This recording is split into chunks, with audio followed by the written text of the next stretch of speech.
It started on a Tuesday. I remember because the cleaning lady always came on Tuesdays, and she was the first to say something. I was at my desk when she knocked gently on the office door and said, "Señor, la puerta nueva es suya." I blinked at her. What new door? She pointed down the hall. La que está al final no estaba ayer. We work on the ninth floor of a corporate building.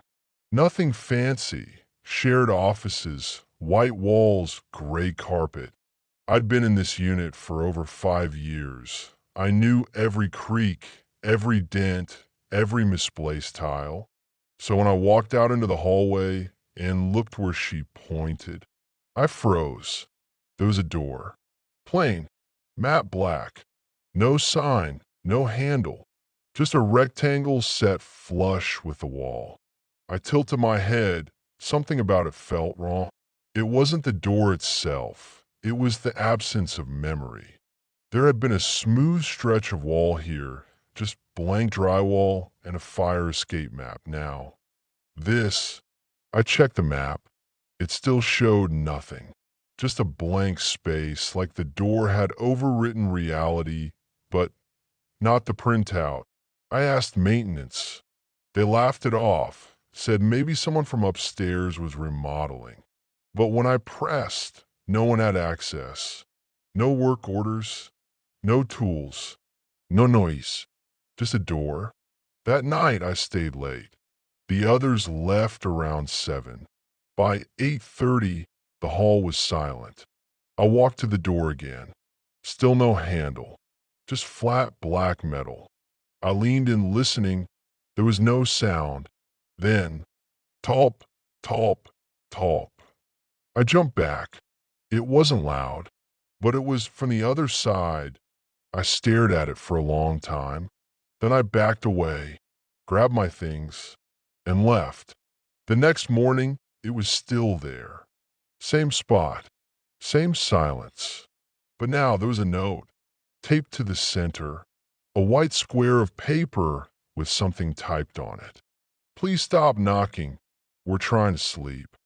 I tore it down and showed it to security. They had no answers. Said cameras had gone fuzzy from 2 to 3 a.m. No one in or out. We checked together. Sure enough, footage missing, just static.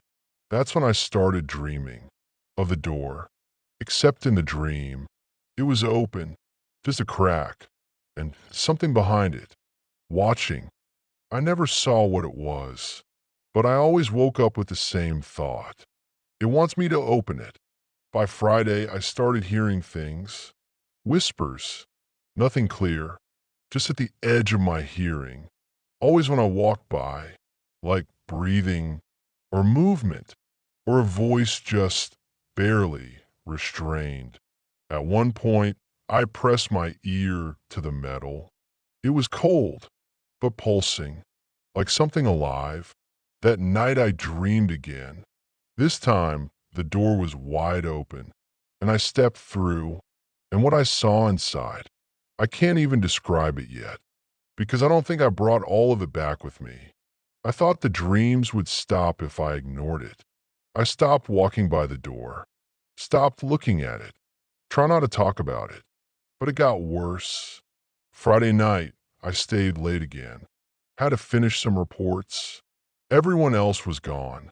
The hallway was silent, but too silent, like the kind that presses on your eardrums. Around 11:40, the lights flickered, only once. I looked down the hall. The door was there. Of course it was. But now, it was slightly open, just a crack. No note, no sound, but the air felt wrong, like it had weight. I approached slowly. Every step, harder to take. I don't know what I expected.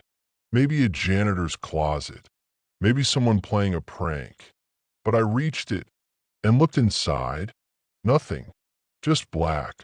Not darkness, but total absence. A void. I should have turned around.